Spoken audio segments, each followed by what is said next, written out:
গ্ৰেপ্তাৰ কৰা হৈছে বুলি আমাক জনাইছে। আমি লখিমপুৰ প্ৰেছ ক্লাবৰ সৈতে লখিমপুৰ জিলা সাংবাদিক সংস্থাৰ সৈতে আমি প্ৰত্যক্ষ যোগাযোগত আছোঁ।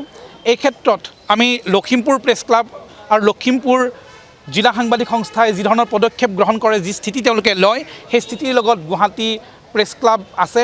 আমাৰ সমৰ্থন আৰু প্ৰতিটো পদক্ষেপলৈ আমাৰ সহযোগিতা আছে। সেই কথাখিনি আমি এই স্থানৰ পৰা বাৰ্তাটো দিব বিচাৰিছোঁ। সেয়া অত্যন্ত দুৰ্ভাগ্যজনক, কাৰণ গণতন্ত্ৰৰ চতুৰ্থ স্তম্ভ বুলি কোৱা হয় সংবাদ মাধ্যমক। গতিকে সাংবাদিকে নিজৰ কামৰ বাবে যাবই, আৰক্ষী বিষয়াৰ ওচৰলৈও যাব, চৰকাৰী পক্ষৰ ওচৰলৈ যাব, বিৰোধী পক্ষৰ ওচৰলৈ যাব। ঠিক সেইদৰে অপৰাধীৰো কেতিয়াবা আমি বাইট ল'বলগীয়া হয়।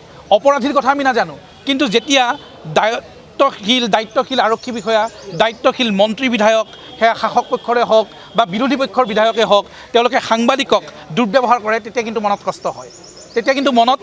কষ্ট হয়। আৰু লগতে এই কথাখিনিও আমি জনাই দিব বিচাৰোঁ যে প্ৰশ্ন কৰাৰ অধিকাৰৰ পৰা আপোনালোকে আমাক বিৰত ৰাখিব নোৱাৰিব। প্ৰশ্ন কৰাৰ অধিকাৰটোৱে হৈছে সাংবাদিকৰ প্ৰথমটো অধিকাৰ, একমাত্ৰ অধিকাৰ। গতিকে প্ৰশ্ন কৰিমেই, সেই প্ৰশ্নৰ পৰা আপোনালোকে উত্তৰ যি ক'বলগীয়া আছে ক'ব, সেই উত্তৰ আমি জনসাধাৰণৰ ওচৰলৈ লৈ যাম। সেয়া আমাৰ দায়িত্ব। আমাক সেই দায়িত্ব পালন কৰিবলৈ দিয়ক। আমাৰ সেইটোৱে অনুৰোধ, সেইটোৱে আমাৰ আহ্বান। গতিকে আমি সেইখিনি কথাই বিচাৰিছোঁ যে প্ৰশ্ন কৰাৰ অধিকাৰৰ পৰা আমাক বিৰত নকৰিব, আমাক বাধ্য নকৰাব যে সাংবাদিকতা এৰি বাতৰি সংগ্ৰহৰ কাম এৰি আমি প্ৰতিবাদী কাৰ্যসূচীত নামো, তেনেধৰণৰ পৰ্যায়লৈ আমাক নিনিব। এয়া আমাৰ আহ্বান, এয়া আমাৰ অনুৰোধ।